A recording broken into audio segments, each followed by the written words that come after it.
sur cette question incroyable qui est: est-ce que la vie est un sprint ou un marathon? Vaste question. Je pense que la vie est plutôt un marathon. La vie, c'est un marathon. Pour moi, la vie, ça s'apparente plutôt à un marathon. Moi, je répondrais que c'est un marathon. Je me suis rendu compte que la vie, c'est un marathon. La vie, c'est plus comme un sprint. Je pense que mon début de vie a été un sprint, quelque chose qui allait beaucoup trop vite. On a forcément à un moment donné des obstacles, on s'essouffle forcément. Quand on chute dans un sprint, pour se relever et pour repartir à la même vitesse, c'est très compliqué. Pour moi, c'est beaucoup plus rassurant de se dire qu'on a du temps. Aujourd'hui, on veut tout vite, on pense qu'un échec, c'est la fin du monde. C'est impossible de rester toute une vie sans s'ennuyer. Parce qu'on dit souvent que la vie est courte, mais en vrai, on a le temps. Faire de la danse, faire du théâtre, faire de la musique, chanter, jouer, faire l'amour, énormément. J'accélère parce que je vois les autres accélérer. On a tous essayé d'être pris dans cette vitesse, dans ce que la société veut. Une espèce de fantasme de droite libérale, de penser que la vie est un sprint. C'est vrai que la société nous impose un rythme assez soutenu, on va dire. Qui nous dit que s'arrêter, c'est une faiblesse. C'est Jean-Claude Van Damme qui a dit « La vie est une queue ». On essaye de bander 24 heures sur 24.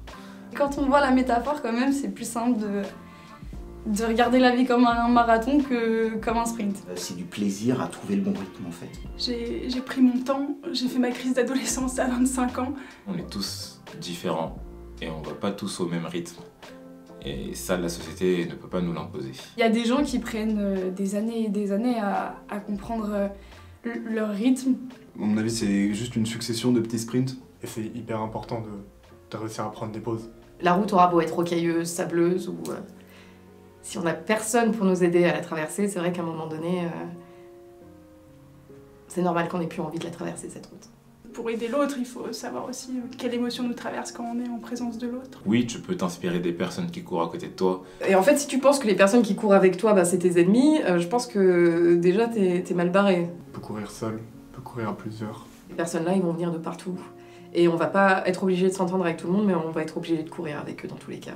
L'idée, c'est vraiment de se lever le matin et d'être heureux de ce qu'on fait, de où on va et de qui nous accompagne. Je veux pas que ma vie elle défile et que je la vois pas passer. Je vais apprécier chaque petit moment, quoi. L'important, c'est de toujours se relever quand on tombe et